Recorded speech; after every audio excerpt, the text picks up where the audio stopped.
Bonjour à vous tous, bienvenue à notre capsule Regard sur les marchés de septembre 2023.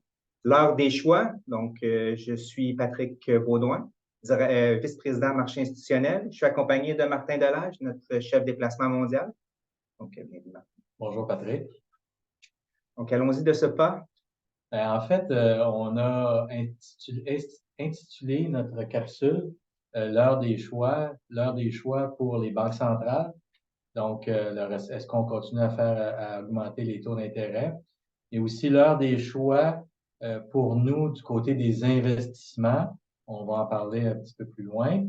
Et aussi l'heure des choix au niveau des consommateurs. Les taux d'intérêt sont élevés, l'inflation est élevée, donc il y a certains choix qui doivent être faits par les consommateurs et on le voit depuis le début de l'été, le comportement des consommateurs, que ce soit aux États-Unis comme au Canada, a changé.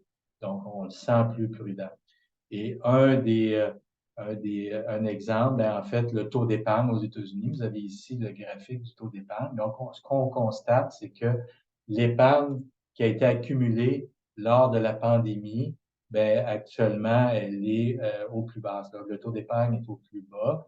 Donc, les consommateurs ont épuisé, entre autres, l'épargne qu'ils avaient. Donc, les prix des billets d'avion vont rebaisser. Probablement.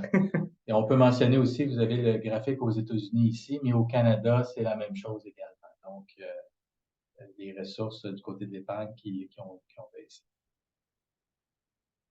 Du côté de l'inflation, je parlais le choix du côté de l'inflation. On mentionnait cette année que l'inflation en début d'année devrait baisser. On a eu un soubresaut, en fait, d'inflation au mois d'août, les chiffres du mois d'août. On pense que c'est un soubresaut pour éventuellement poursuivre la baisse aux alentours de 3 2,5, peut-être 3 et un des indicateurs qu'on suit, en fait, c'est l'inflation de la nourriture. Donc, vous avez ici l'inflation de la nourriture aux États-Unis année sur année, mais également un panier de produits ou en fait de commodités aux États-Unis des prix. Donc, entre autres, le prix du blé, le prix de l'avoine. Ce qu'on constate, c'est que cet indicateur-là a un petit soubresaut, mais repart à la baisse. Donc, on pense que l'inflation sur la nourriture devrait continuer de baisser, tout comme l'inflation totale. Puis, c'est ce qu'on pense en regardant différents indicateurs, mais aussi la Réserve fédérale la semaine dernière. En fait, vous avez ici les plus récentes prévisions de la Réserve fédérale. Elles ont été publiées la semaine dernière. Et ce qu'on peut constater, entre autres, c'est que la Réserve fédérale voit, là, vous avez ce qu'on appelle le PCE inflation aux États-Unis. Donc, on voit qu'en 2024, là, actuellement, on est à 3,3 d'inflation. En 2024, la Réserve fédérale voit l'inflation à 2,5 Donc, c'est quand même très encourageant de ce côté-là. Donc, on se rapproche des cibles là, que les banques centrales veulent avoir. Tout à fait. On n'est pas tout à fait là, mais je pense qu'à 2,5 ils seraient très satisfaits de leur cible. On voit à long terme là, la cible de 2 Je vous parlais des choix, entre autres, sur les investissements tantôt. Donc, ce qu'on voit ici, c'est les fonds, en fait, c'est la croissance des fonds de marché monétaire aux États-Unis depuis un an. Donc, ce qu'on voit, c'est que essentiellement, beaucoup d'argent est allé dans les fonds de marché monétaire, soit que les gens ont retiré de l'argent dans leur compte de banque pour aller placer dans des rendements beaucoup plus intéressants. Donc, on voit la croissance là, qui est quand même importante du côté des fonds de marché monétaire. Une croissance qu'on n'avait pas vue depuis le début des années 80, alors que les taux d'intérêt étaient quand même très plus élevés qu'aujourd'hui. Ceci étant dit, ce qu'on pense, c'est que comme c'est des taux de marché monétaire, c'est des taux court terme, c'est des taux qui peuvent être appelés à baisser rapidement. Cet argent-là va devoir être réalloué, soit en obligations, soit en actions. On pense que, fort probablement, du côté des obligations, une bonne partie de ces fonds-là vont être alloués dans le marché obligataire qui offre des taux extrêmement attrayants aujourd'hui, principalement dans le court terme. Quand je parlais des choix tantôt, on parlait des choix du côté des consommateurs. Donc, on le voit, on le lit également. Les entreprises nous le mentionnent dans leurs résultats, les banques également. Il y a eu un changement de comportement du côté des consommateurs, que ce soit au Canada comme aux États-Unis de cet été. On sait que les hausses de taux ont commencé au printemps 2022 et que ça prend en moyenne 15 à 18 mois avant de faire leur effet. Bien là, on le vit actuellement.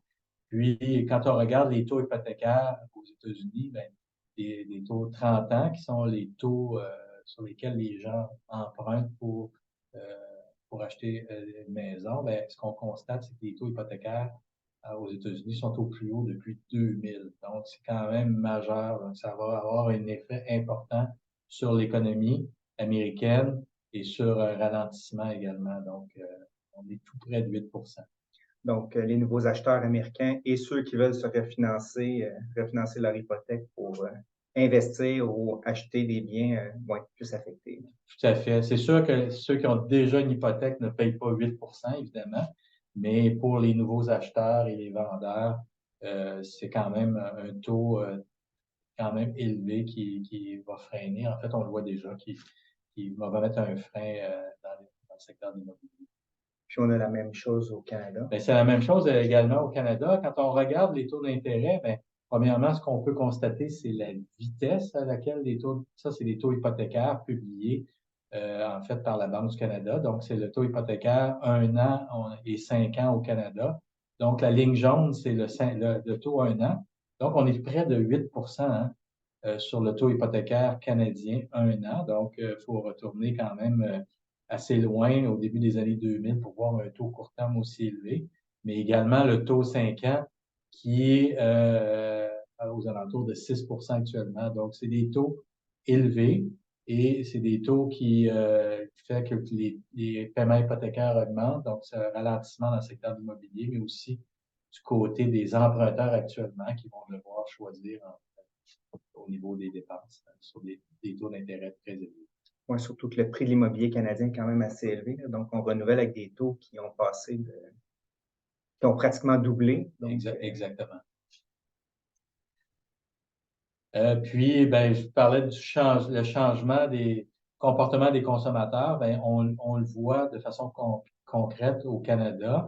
Quand on regarde les ventes de Dollarama, vous avez ici depuis 2009, 2010, en moyenne, les ventes de Dollarama augmentaient année sur année d'à peu près 4-5 Maintenant, ce qu'on constate, puis on voit là, depuis le début de la hausse des taux au Canada en mars au printemps 2022, les ventes de Dollarama année sur année sont à 15,5 Donc, quand on regarde ça, c'est clair que le consommateur cherche à économiser, cherche à payer le moins cher possible. Bien, on le voit actuellement. Donc, il y a vraiment un changement dans le comportement actuellement. Puis, les effets des hausses de taux, des taux d'intérêt élevés, bien, ont un effet sur le portefeuille des consommateurs. Donc, et pour nos clients ou notre allocation d'actifs, le type de choix que nous, on va faire, ce serait quoi? Bien, en fait, on avait mentionné, on a pris, en fait, on était surpondéré du côté des actions. On a pris un petit peu, on a pris des profits dans le courant de l'été. On demeure surpondéré du côté des actions. Cependant, on regarde pour réduire encore notre pondération d'ici la fin de l'année 2023. Du côté des obligations, bien, cet argent-là en actions va être déplacé du côté des obligations. On trouve que les taux de court terme sont très attrayants aujourd'hui. Donc, des niveaux de taux qu'on n'avait pas vus dans le 5 ans, par exemple, depuis 2006-2007. Donc, très intéressant. Et finalement, du côté du crédit, on maintient notre